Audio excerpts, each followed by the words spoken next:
If your evenings constantly slip away with endlessly scrolling your phone, binge watching TV shows, or just feeling tired and unmotivated, you're not alone. There's a way out, and it's a lot simpler than you think. Back when I was in a corporate job, I was stuck in this exact cycle and trapped in an unfulfilling job I just wanted to escape from. Realizing I would never escape this cycle unless I began to make changes to these hours in my control, I slowly began to reclaim my evenings so I could lay the foundations towards a more fulfilling and exciting life. And as a result of the things I did to stop wasting my evenings after work, I quit working for others in the corporate world, built a business doing work I truly enjoy, wrote a best-selling book, and most importantly, designed a life I no longer feel the need to escape from. Keep this in mind. The life you want is built in the margins of the life you have, and your evenings are an investment into the future you say you want. So in this video, I want to walk you through the 9 biggest shifts that helped me to actually move forward in life. Small changes that led to extraordinary results, and the surprising mindset that made all the difference. Make sure to watch until the end, because number 9 was a simple, game-changing move that made me smarter, more focused, and energized. Number 1.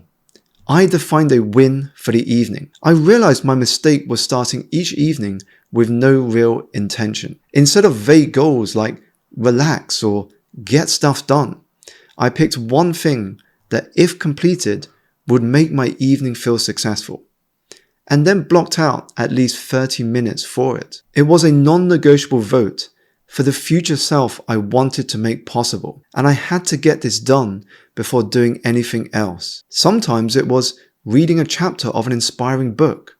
Sometimes it was calling a friend I had been meaning to catch up with.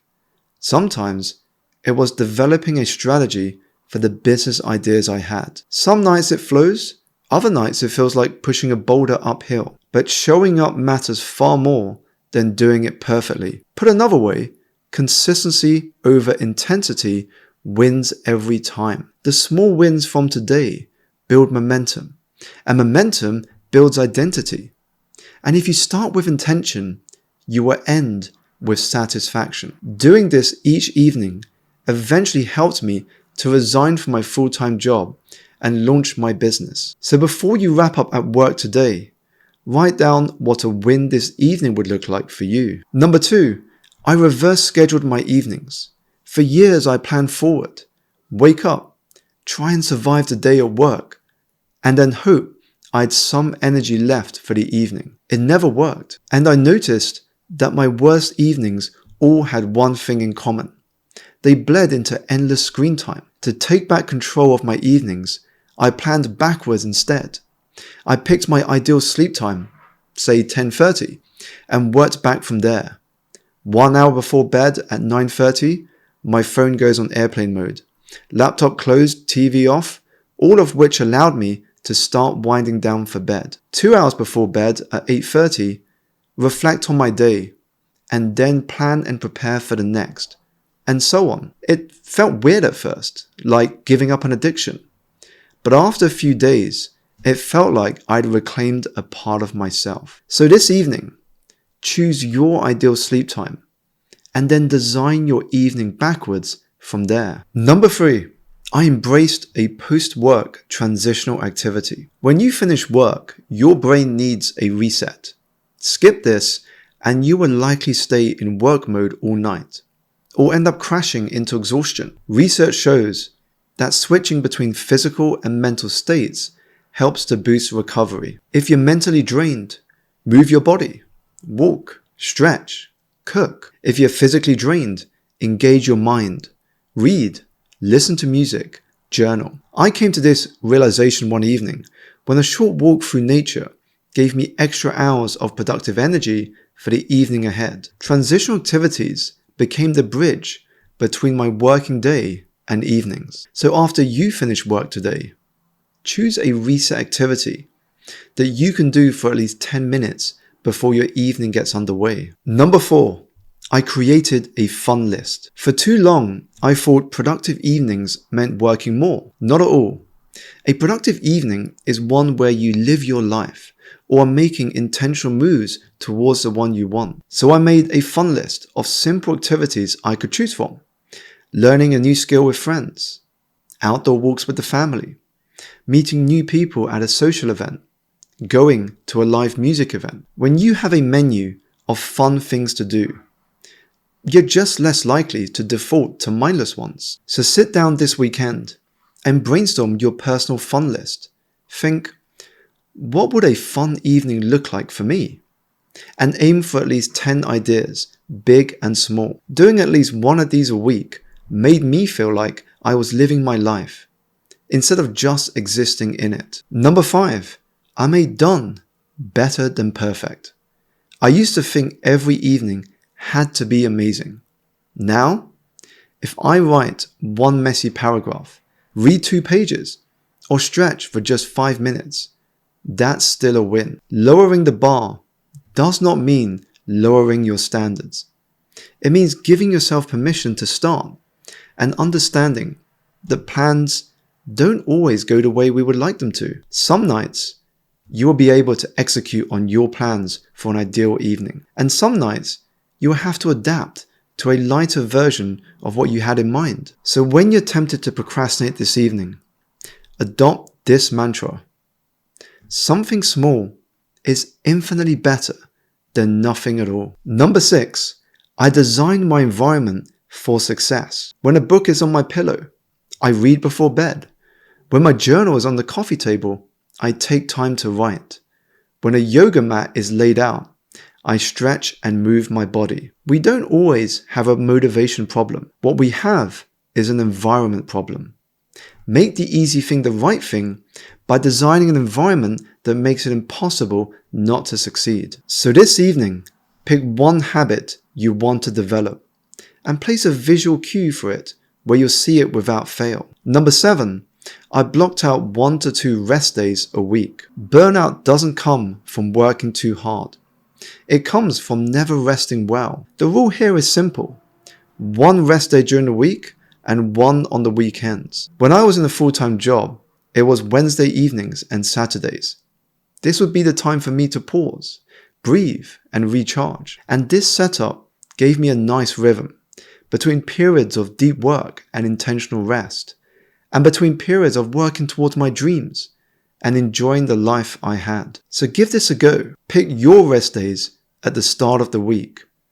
Protect them, but protect your momentum too. And remember that work and rest are partners of the same team. Number 8, I created an evening sanctuary. Given that we spend around a third of our lives sleeping, it made sense to invest in a better sleep environment. By making my bedroom a more cozy and inviting place to be, it helped me to kill bedtime procrastination and also enjoy better quality sleep. While I understand that getting enough sleep is not always possible, in many cases, it's our own self-sabotaging behavior that is the real challenge to overcome. It is the avoidable habits of not being able to detach ourselves from our digital devices or work.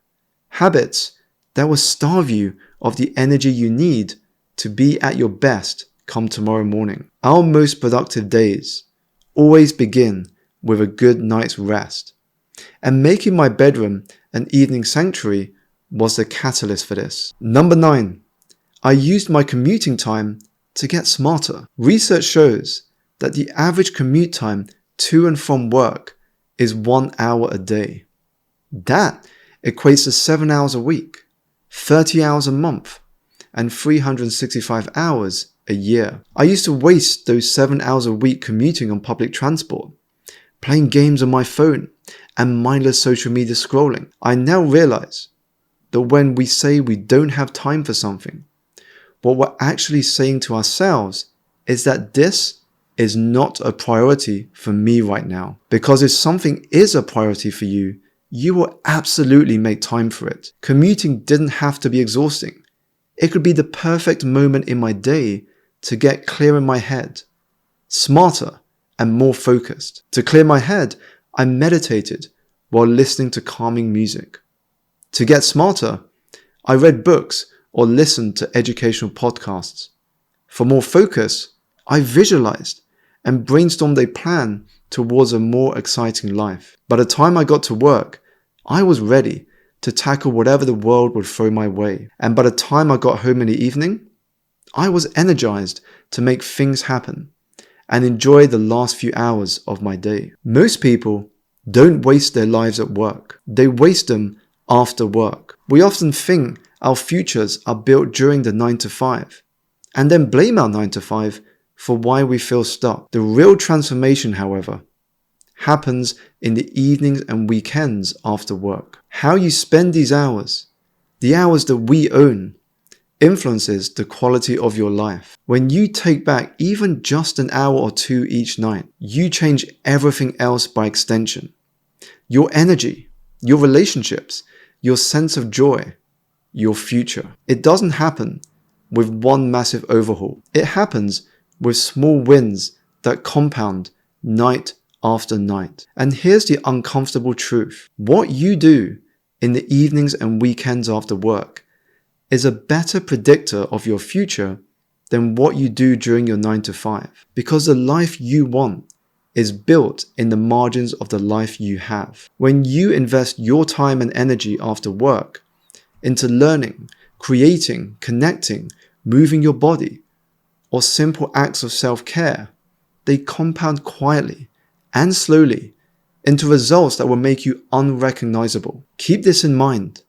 Small intentional choices made on a consistent basis can change the trajectory of your future. So here's a thought for you to reflect on. If you were to change just one evening habit, what would it be? And what would you replace it with instead? If you found this video valuable, you will also enjoy this one here. Don't forget to also sign up to my newsletter via the link in the description below, where each week I share a short, powerful note designed to help you reconnect with what matters most, recharge your mind, and move through life with greater energy and intention. I'm Simon Alexander Ong. Thank you so much for watching, and I'll see you in the next video.